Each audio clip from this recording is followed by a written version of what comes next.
J'avais Dubaï, forcément. J'avais la Thaïlande. J'avais le Panama. J'avais les États-Unis et j'avais l'Angleterre. Salut Ben, je suis très heureux de t'accueillir. Alors, tu es à l'autre bout du monde, un petit peu comme moi. D'ailleurs, on n'est pas si loin que ça. Tu es où? Ouais, moi je suis en Polynésie française, en plein milieu du Pacifique. Et tu es sur une destination qui fait rêver beaucoup de monde Mm, et qui est vraiment l'image un peu de carte postale. C'est vrai mhm. que les noms Tahiti, enfin, je sais pas, ça fait toujours un peu rêver. Moi, j'ai des souvenirs de Ouais. pubs télé avec du Le gel gel douche, douche. je crois, de mémoire. Ouais, voilà. Mais tu as quand même tout un imaginaire. C'est vrai que tu as des noms qui font plus Mm, rêver que d'autres, quoi. Et c'est vrai que Tahiti, ça fait ouais. quand même vachement rêver. On a tous des images, je pense, de lagons, d'eau turquoise, de C'est trucs comme ça, ça. ouais. Alors qu'en fait, moi, ce que je vois, c'est des fours et des cuisines un peu Ouais. sombres, quoi. Là, ouais, là, si derrière, il est. Attends, je sais même pas quelle heure il est. Il est 19h40. Voilà, donc du coup, c'est vrai qu'il fait nuit assez tôt ici. Il fait nuit à peu près vers 18h le soir. Et le jour se lève vers 6h du matin. Voilà, c'est à peu près le rythme. Et il n'y a quasiment pas de changement de rythme solaire. C'est toujours à peu près ça, parce que comme on est assez bas Mhm. en termes d'hémisphère, bah, du coup, il n'y a pas autant de saisons comme en France. Donc, nous, ici, il y a un été, un hiver, et voilà. Là, en ce moment, c'est l'hiver, c'est inversé, parce que hémisphère sud. Donc là, en ce moment, c'est l'hiver, mais enfin, il y a pas de neige, hein. C'est juste il fait allez, 25 degrés au lieu de 30, 32, tu vois. Voilà. Et c'est un peu plus humide, un peu plus de pluie, etc., d'orage, mais ça reste fort accommodant, on va dire. Voilà. Bah, en Donc, parlant un peu plus précisément ouais, du ouais. pays, enfin du moins de ce Mm, territoire un peu plus avant. Mais avant, je voudrais quand mm, même, puisque c'est une question qu'on me pose à moi et qu'on va te poser à toi très régulièrement aussi, vu que tu n'es pas né là-bas et mm. que tu n'as pas l'air d'être retraité, comment est-ce que tu fais? Qu'est-ce que tu fais dans la vie pour être parti à l'autre bout du monde comme ça et qui te permet d'y être installé maintenant? Mm. Alors moi, je m'appelle Benjamin Chevillon, j'ai 32 ans bientôt, et j'ai toujours été entrepreneur. Ça fait à peu près plus de 10 ans, ça va faire 11 ans maintenant que je suis entrepreneur. Avant, j'étais entrepreneur dans une boîte physique, donc j'avais une boîte physique en France. C'était un complexe de loisirs dans lequel les gens pouvaient faire du foot en salle. On avait un espace bar-restaurant, une aire de jeu pour enfants, etc. Et j'avais à peu près une dizaine de salariés au sein de la société.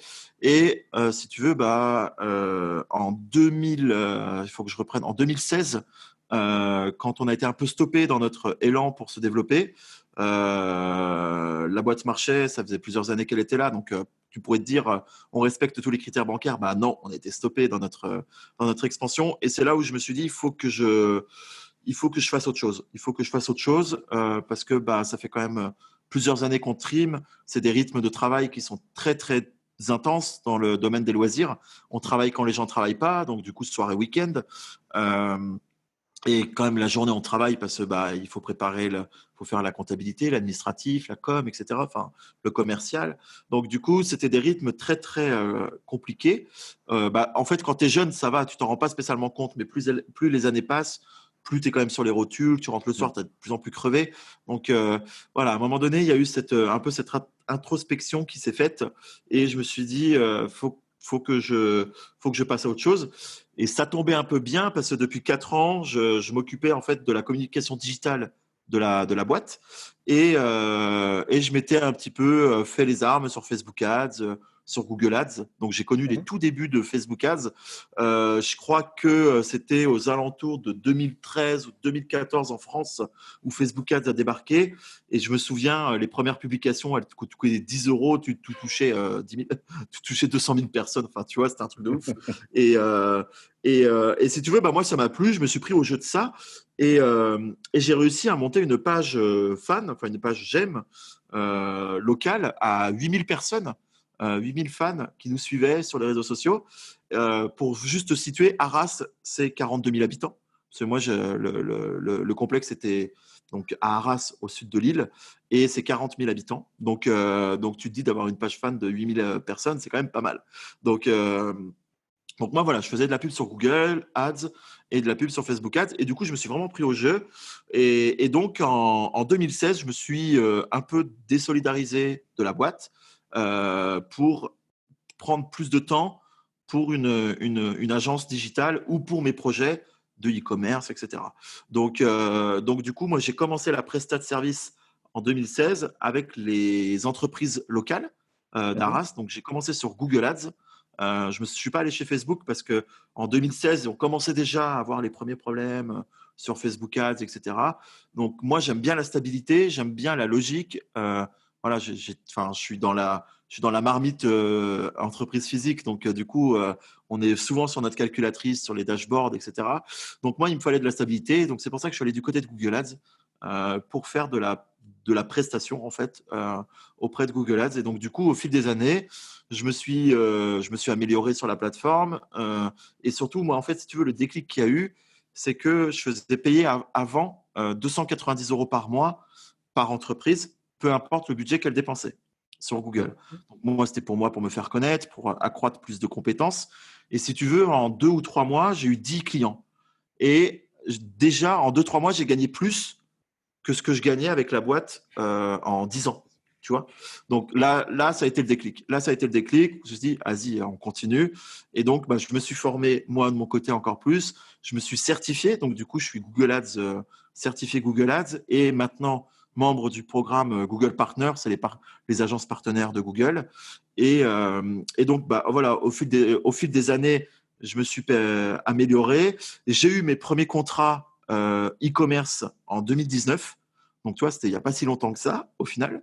Euh, mon tout premier gros succès, un gros succès en août, été 2019, où avec un client, on a fait un site en worldwide. Donc, du coup, on vendait dans le monde entier le produit qui est la genouillère inversée. La petite genouillère inversée, le power leg, là, comme on appelle ça, qu'on voit débarquer quasiment tous les étés. Et donc, du coup, ce client-là a fait plusieurs centaines de milliers d'euros. Et moi, ça a été mon premier gros contrat où en un mois, j'ai bien gagné ma vie, il faut dire ce qui est, en un mois de prestation avec lui. Et ça a été le plus gros déclic. Et surtout, c'est là où ma notoriété auprès des e-commerçants, dropshippers ou autres en France a commencé à s'installer.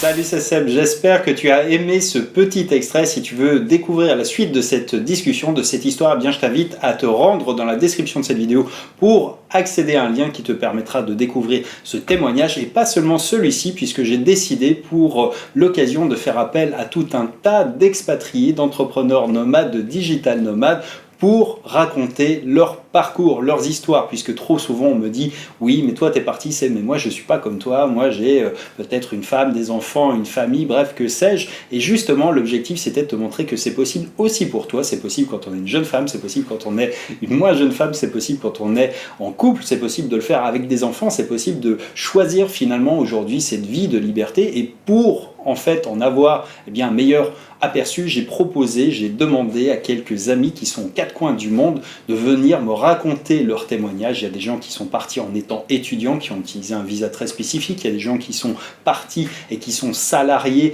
dans des pays exotiques. Il y a des gens qui sont des entrepreneurs, qui sont arrivés à l'entrepreneuriat sur le tard, qui sont partis en famille. Il y a des gens qui sont partis sur les routes en famille. On a des gens qui sont partis avec un sac à dos, qui ont tout plaqué, qui sont partis en vélo. On a des gens qui sont partis s'installer en Amérique du Sud, au Panama, on a d'autres personnes qui sont allées en Estonie, à Dubaï, en Roumanie, dans les pays de l'Est, en Asie, au Vietnam, en Thaïlande, au Laos, au Cambodge, bref, dans plein d'endroits différents et dans plein de situations différentes. Et ce que je voulais avec cette série de contenu, c'est de te montrer que c'est possible, et quoi de mieux que de te montrer des parcours de vie d'autres personnes, et c'est vraiment l'objectif de cette série. Donc tu vas pouvoir retrouver déjà ce contenu, celui-ci, la suite, et du moins la fin de cette histoire en suivant le lien qu'il y a dans cette description, et puis surtout tu vas pouvoir accéder à tout un tas d'autres histoires qui, je l'espère, te montreront que c'est possible pour toi aussi dans ta situation quelle qu'elle soit aujourd'hui. Bref, je t'invite encore une fois à nous rejoindre et je te dis à très vite.